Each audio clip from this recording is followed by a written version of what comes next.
Bienvenidos un día más al canal del Padre Pic. Hoy vamos a hablar sobre la confesión y sobre el pecado como ruptura de la amistad con Dios, para intentar entender la profundidad de lo que es el pecado.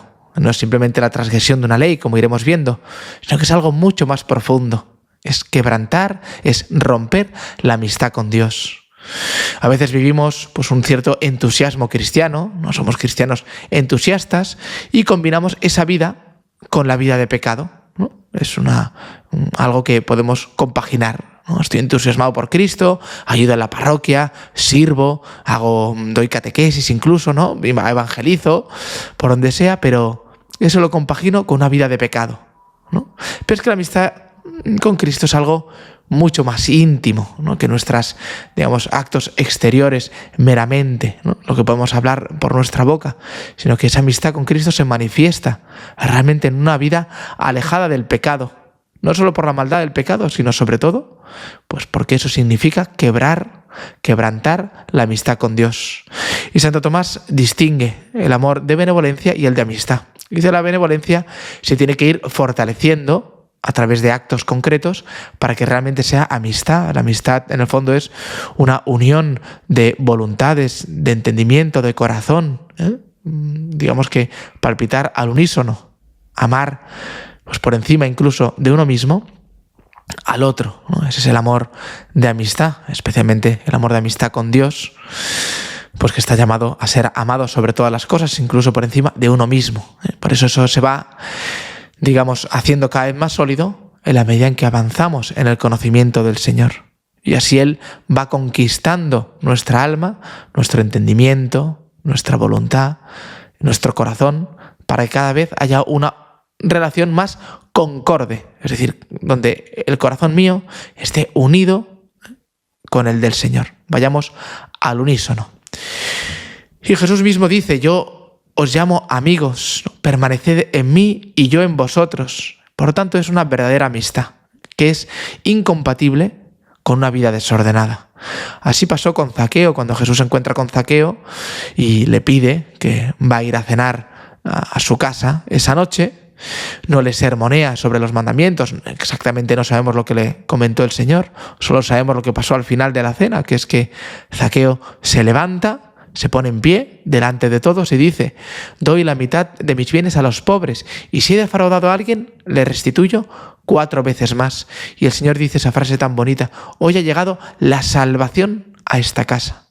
Hoy ha llegado Jesús a esta casa. Jesús, el nombre de Jesús es Salvador, por tanto ha llegado Cristo a esta casa, a este corazón, y por eso se ha transformado. Solo la verdadera y auténtica amistad con Cristo, cuando interiorizamos realmente al Señor en nuestra vida, entonces nuestra vida se puede ordenar. Por tanto, no se trata de simplemente ir haciendo un esfuerzo personal estoico, ¿no? Sino en el conocimiento de Cristo vivo, en la consideración de esta amistad. Y por eso lo fundamental es caminar en el amor de Jesucristo, en su amistad, que se transmite viviéndola y por ósmosis. Así evangelizaron los primeros cristianos. Ved cómo se aman, ved cómo se quieren, ¿no? Cómo se tratan los unos a los otros, cómo se manifiesta aquí. El amor de Cristo entre los miembros de la Iglesia. Y así se transmitió la fe, especialmente en los primeros siglos. Y ojalá se transmita también de esta manera en nuestro tiempo. Por tanto, el pecado es ruptura o enfriamiento de esta amistad. Eso es lo que es el pecado. Tenemos que ser introducidos en ese amor de Jesucristo y en esa amistad. Y eso es lo fundamental para que lo amemos. Y por tanto, sin una intensa vida de oración, sin leer el Evangelio especialmente, la Biblia en general, libros sobre vidas de santos, libros de piedad, libros espirituales, es imposible que vayamos adquiriendo ese amor del Señor. Porque si no sabemos cómo nos ha amado el Señor, evidentemente será fácil, ¿no?, cambiar ese amor pequeño o desconocido por cualquier amor todavía más pequeño y pecaminoso, ¿no? Y será mucho más fácil que esta amistad se rompa. Y por eso la amistad requiere de tiempo juntos. ¿Qué amistad no quiere pasar tiempo juntos? Nosotros también con el Señor debemos pasar tiempo a remojo delante de Él para que Él vaya transmitiéndonos cuánto nos ama y así vayamos convenciéndonos de cuán grande es el amor del Señor. Y decía San Ignacio de Loyola en los ejercicios espirituales, en la primera semana, que se suele llamar, ¿no?, semana sobre el pecado, ¿no? Es la consideración toda del pecado, cómo nos aparta de Dios. Pero mejor habría que llamarla sobre Cristo mi Redentor. Porque lo fundamental a considerar no es tanto mi pecado que yo falle, sino cómo el Señor me ama. Cómo yo, delante del gran amor de Dios, yo decido poner otra cosa. Prefiero muchas cosas antes que el amor del Señor. Y por eso el punto central es ese coloquio que dice: imaginando a Cristo nuestro Señor delante y puesto en cruz, hacer un coloquio, hablando como con un amigo que habla a otro amigo, considerando cómo de creador ha venido a hacerse hombre, de vida eterna a muerte temporal, y así morir por mis pecados. Es eso, es esa consideración fundamental. No es sobre mi propio pecado en concreto. Ay, es verdad, he sido muy egoísta en mi vida y entonces, mi egoísmo, claro. No, sino considerar delante de Cristo mi Redentor, que ha venido a ser mi creador y mi Redentor, a morir por mí, cómo yo puedo haber sido pues tan egoísta, ¿no? Y así también a veces nos evitamos tantas minucias que a veces nos hacen tanto daño, porque ser escrupuloso y absolutamente minucioso, pues aunque puede ser bueno en general, puede ser muy malo para almas que sean escrupulosas. Y por eso contemplar sobre todo a Cristo y lo que significa el pecado, que es una ruptura con esa amistad. Y como eso es lo que me duele, después ya las minucias pues no importan tanto, porque están integradas en ese amor al Señor, ¿no? Por tanto, ese encuentro personal es fundamental. Me amó y se entregó a la muerte por mí, dice Gálatas 2:20. Se entregó, me amó y se entregó a la muerte por mí. Es el punto central, por mis pecados, por mí personalmente. Ese es el amor contra el que yo estoy actuando. Ese es el amor de amistad del Señor que yo estoy atacando. Y los pecados son esos amores pequeños y contrarios a ese amor grande de Dios. Esa tiene que ser la verdadera y auténtica consideración respecto al pecado. Y dice el catecismo, ¿no?, y recalca que el dolor de los pecados no se puede obtener ponderando la gravedad de los mismos, sino mirando a Cristo crucificado, y crucificado de corazón abierto, porque tiene el matiz no de que murió simplemente, sino que dio su vida en amor por nosotros, cuya vida le llega el alma. Tema que trataremos al final de la exposición, ¿no? Cómo nuestro pecado le llega al alma al Señor. Porque uno de los peligros es la visión egocéntrica sobre el pecado, ¿eh? Como si el pecado fuese simplemente una cosa, ¿no? He hecho un pecado, toma, mira, un pecado, ¿eh? 2 pecados, 10 pecados, ¿no? Eso es una cosificación del pecado. Y eso no es, ¿no? Sino que el pecado es algo personal, hecho deliberadamente. Algo personal hecho deliberadamente, no un algo como si fuese una especie de tumor en mi vida, sino que es algo que impregna toda mi persona. Por tanto, está toda mi personalidad pues implicada en ese pecado. Otro peligro es verlo como una especie de deshonor personal, ¿no? Como me he fallado a mí mismo, no he sido yo capaz de alcanzar la virtud, o no he sido yo capaz de luchar contra esto, y he caído yo por mi flaqueza simplemente, ¿no? Esto no es el pecado. El pecado es realmente haber fallado a una amistad, ¿no? Y otra tentación es la que llevamos muchas veces cuando vivimos como si tuviésemos un cadáver en el corazón, o nuestra vida ya estuviese muerta. Pues mire, ya he pecado en ciertas cosas, ya he caído y por tanto no tengo remedio, esto no va a poder ser reparado y por tanto pues me dejo llegar, me dejo arrastrar porque esto no tiene solución ni remedio. Y eso me lleva pues al pasotismo, a pasar de todo. Y eso es no confiar en el Señor, que dijo él mismo: yo hago nuevas todas las cosas. Yo soy capaz de transformar tu pecado en una ocasión para amar más todavía, para ser todavía más santo. Hubo santos que fueron grandes pecadores antes de lanzarse hacia la santidad. Y eso les llevó a tener un amor celosísimo por el Señor. Un amor ardentísimo, porque sabían de dónde venían, sabían todo lo que se les había perdonado y por tanto podían mostrar en su vida que valían infinitamente, varían todo el amor del Señor. Un amor de Dios que no se desdice y que está dispuesto a restaurarnos siempre. Por eso hay que evitar perder la esperanza. ¿Y cuánta gente pierde la esperanza por creer que hay pecados que ya no tienen solución delante de Dios? Ciertamente los pecados tienen consecuencias humanamente hablando, los tienen en nuestra vida, incluso social, familiar, humana, pero para Dios nada está absolutamente perdido jamás. Y por eso es fundamental tener una visión del pecado pues alentadora, una visión cristiana del pecado que no sea una cuestión de honor o deshonor personal, lo cual nos lleva a creer que no tenemos remedio, sino que es una cuestión de Cristo, de relación personal con Él. Y vamos a ver cómo actúa el Señor, cómo es nuestro Dios y cómo nos acorrala de tal manera que de ningún modo podemos decir que podemos darnos por perdidos, y mucho menos que Dios nos puede dar por perdidos a nosotros.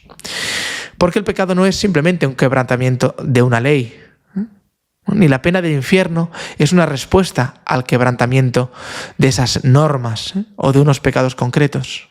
Porque la cuestión está en ver que he faltado a una amistad que está compuesta por dos personas y yo decido unilateralmente romper esa amistad y que no puedo ser perdonado unilateralmente, sino que tengo que acudir a ese amigo al que he fallado y él me tiene que perdonar. Y por eso el infierno es mantenerse hasta el final en esa rebeldía, no considerar que la mano de ese amigo está siempre tendida hacia mí y rechazarla hasta el final, ¿no? He roto la amistad con Cristo y vuelvo. ¿Me perdonas? ¿Me perdonas, Señor? Y la gran noticia de la redención es que el Señor me recibirá siempre que vuelva. Y además, Él busca que yo vuelva. El Señor me está dando la gracia. Como el hijo pródigo, pues el padre estaba contemplando el horizonte, a ver si volvía el hijo, como llamándole desde lo más hondo de su corazón, desde lo más profundo, llamaba en amor al hijo. Y por eso el hijo vuelve, porque en el fondo él recordaba el amor que el padre le tenía. Y es lo que le hace volver. Y así poniéndose de pie, es el Padre el que corre a buscarlo, ¿no? Así que espera un pequeño movimiento nuestro para Él volcar todo su amor hacia nosotros. Por tanto, yo rompo la amistad. Y eso es para siempre.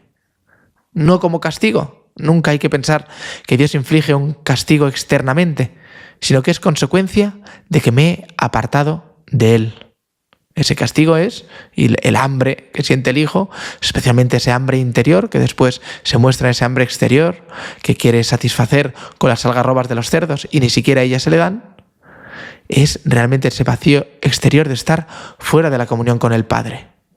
Y por eso el Catecismo dice: se irá al fuego del infierno quien hasta el fin rechace la misericordia de Dios. La misericordia de Dios le persigue y hasta el fin Él la rechaza. Pues nadie puede entrar en la bienaventuranza con su voluntad si no quiere la amistad con Cristo.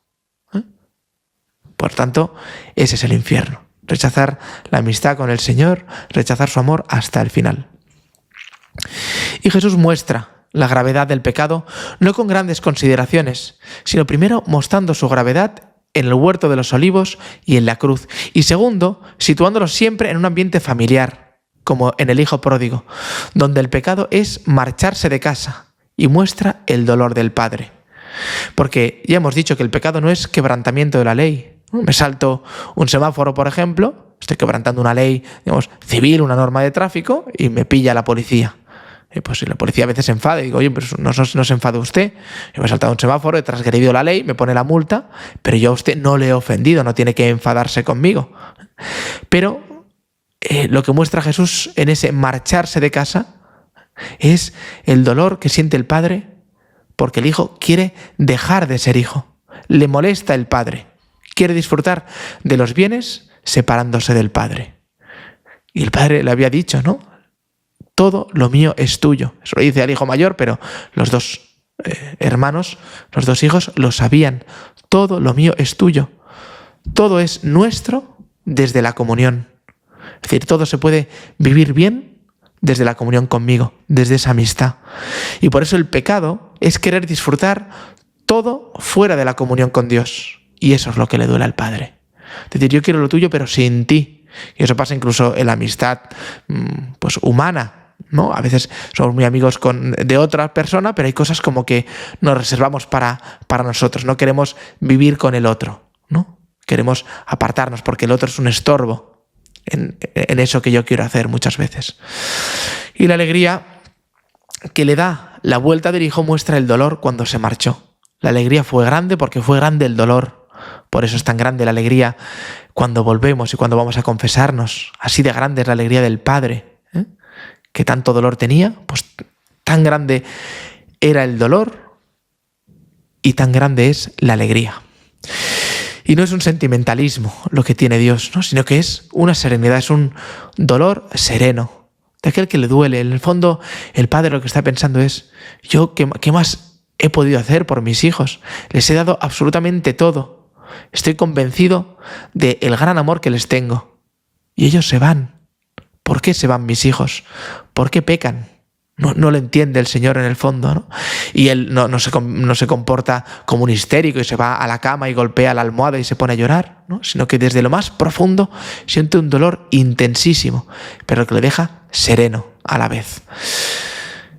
Porque Dios, decía San Bernardo, que no es impasible, ¿no? Es impasible, pero no incompasible. Es impasible.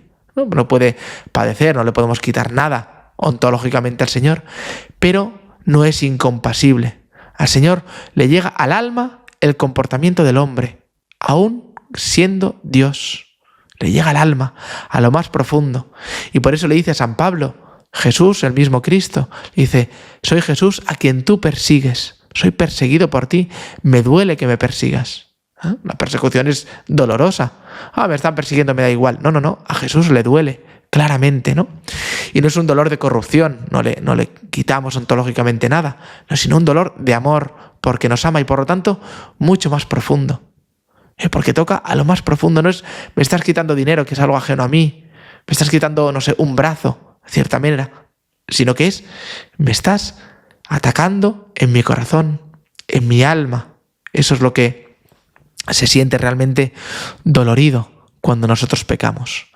Y a veces caemos en un amor como que al Señor le da igual, ¿no? Que lo perdona todo sin que le cueste nada y así vamos a confesarnos. Total, voy allí, el sacerdote me da la absolución, me pone las manitas encima, me da una penitencia además generalmente pues muy leve, 3 Ave Marías y a correr. Y al Señor no le cuesta nada. No, es que al Señor nuestro pecado le cuesta la cruz, le cuesta la muerte en cruz por nosotros, ¿no? Al Señor le llega, por tanto, nuestro desamor. Y decimos a veces y pensamos que Dios está lejos, ¿no? A Él no le llega mi ofensa, está demasiado lejos, demasiado arriba para que le podamos ofender. Pero Él ha superado esa distancia amando. Amando, el Señor no está lejos. Y el pecado del hombre le llega. Y dice, ¿por qué me golpeas? ¿Por qué me hieres? Eso dice Jesús ante los soldados que le golpean, ante los sumos sacerdotes. Están golpeando y dice, ¿por qué me golpeas? ¿Por qué me escupes? Esa es la gran pregunta que el Señor lleva en su corazón. Y por eso en la confesión podemos hacernos esas preguntas, ¿no? ¿Por qué me golpeas? ¿Por qué me escupes? Yo estoy aquí entregando la vida por ti. ¿Y por qué haces esto, no? Y decía Orígenes, cito, dice, veamos cómo nuestro Salvador no bebe el vino nuevo hasta que lo beba con sus santos en el reino de Dios. Mi Salvador llora también hoy mis pecados. Mi Salvador no puede alegrarse del todo mientras yo vivo en el pecado, porque Él es abogado nuestro por nuestros pecados ante el Padre. ¿Y cómo puede aquel que es abogado por mis pecados beber el vino de la alegría a quien yo entristezco pecando? Está tanto tiempo en tristeza cuanto nosotros persistamos en el error. Él es feliz, pero no plenamente feliz hasta que no lleve todo su cuerpo con Él al Padre. Cristo, que es la cabeza, hasta que no nos lleve a nosotros sus miembros hasta el Padre, entonces no está plenamente feliz. Por eso quiere que nosotros los miembros vivamos también según la cabeza y así, como un solo cuerpo y una sola cabeza, podamos ser conducidos plenamente al Padre. Lo que está diciendo es, el Señor no está del todo alegre hasta que no estemos plenamente unidos a Él. Él no puede beber el vino de la alegría hasta que nosotros no lo queramos beber también con Él. Y en eso consiste la amistad, y en eso el brindis, ¿no? Brindamos por nuestra amistad, compartimos ese vino, esa alegría conjuntamente. Y por tanto no le da igual el pecado. Por eso sale a buscar a la oveja perdida. No le da igual que nos perdamos. El Señor lo siente hondamente en el corazón, que nosotros vivamos alejados de Él, alejados de su amor. Por eso va a buscar a esa oveja, dejando a las 99, y cuando la encuentra y se decide a volver, hacen fiesta, se alegran verdaderamente porque el Señor es bueno con nosotros. Y esa experiencia del enamoramiento, ¿no?, que seguramente todos hemos tenido, pues el enamoramiento verdadero supone una decisión personal y libre por la cual decido que mi vida dependa de otra persona. Es una decisión tremenda, que mi vida dependa de la otra persona, que mi alegría dependa de la alegría del otro, que mi sufrimiento sea el sufrimiento del otro, que sea capaz de compadecer. Y por eso mucha gente no quiere enamorarse, porque se pasa muy mal y no quiere comprometerse. Enamorarse significa dolerse también, sufrir.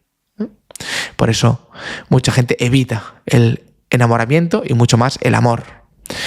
Dios ha querido correr el riesgo de enamorarse, el riesgo de amarnos. Y a veces pensamos que el estoicismo es bueno, ¿no? Que la falta de compasibilidad es una perfección. O que ser incompasibles, tener una frialdad de corazón, es una perfección. Pues no lo es.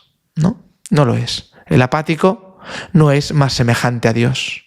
Porque el corazón de Dios es un corazón compasible. Es compasivo y misericordioso.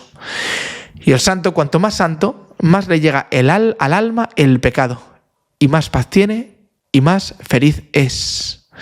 Le duele mucho más esto. Los grandes santos pues muchas veces pecaban en minucias, en cosas pequeñitas, pecados veniales, y se dolían de tal manera, hacían penitencia por esos pequeños pecados, lloraban a lágrima viva esos pecados.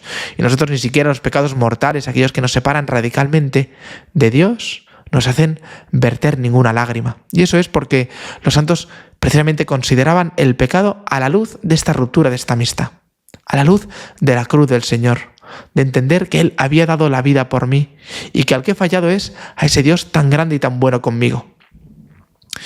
Y por último, ver que el hijo pródigo, antes de que se marchara, llevaba tiempo incómodo en casa, ¿no? Estaba como violento. Antes de dar un paso así, uno está atontado ya de antes, ¿no? Empieza a ver, pues en el fondo, al Señor, a Dios, como un rival de mi felicidad. Y entonces empieza a pensar, pues Dios me quiere triste, me quiere amargado, me impide cosas, está todo el día aparentemente moralizándome, ¿no? Diciéndome lo que está bien y lo que está mal, una serie de cosas. Y en el fondo yo estoy buscando la excusa para escaparme y encima echarle la culpa a Dios.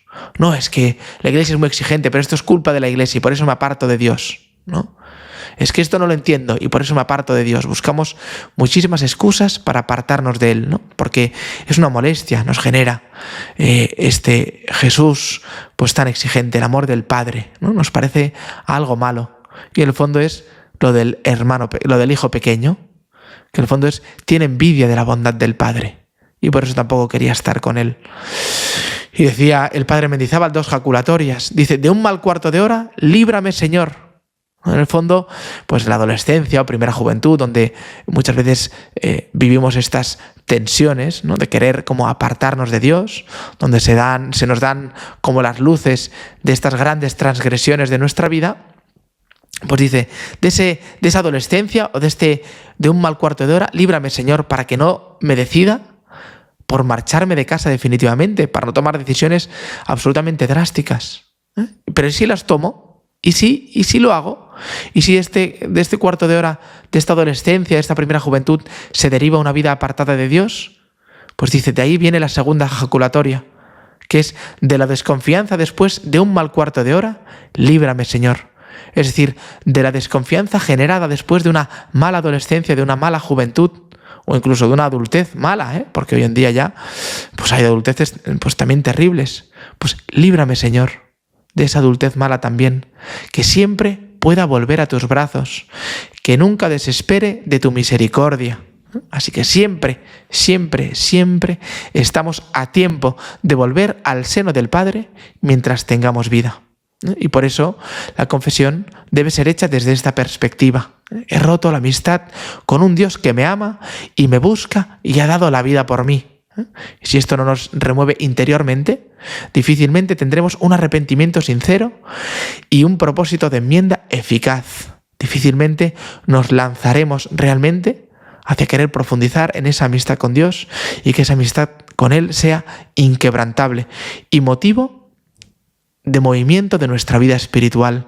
Lo que nos debe mover en nuestra vida no es el temor al pecado, sino el amor a Jesucristo. El temor al pecado es el principio, puede servirnos como primer eslabón, pero lo fundamental es fortalecer esa amistad con Jesucristo, que hará de ella una cosa inquebrantable, tan grande que delante del pecado siempre preferiremos a Jesucristo.